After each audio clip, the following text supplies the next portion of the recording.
Hi everybody, welcome back to another quick message center update. We're flying through these today, so hopefully having a deluge of videos to watch as we go on. And this one we're going to be talking about MC240161. Microsoft is going to be introducing a change in access behavior for public groups in Microsoft Forms.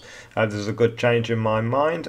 Basically what they're doing is changing the way that users can access Microsoft Forms in groups. This is going to be rolling out mid to late March 2021, so over the next couple of weeks by the time this goes live. This is across the whole tenant as well. So basically users in an organization can access a shared form in a public group. So what's currently going on is users can edit the form and view the response data without actually joining that public group first.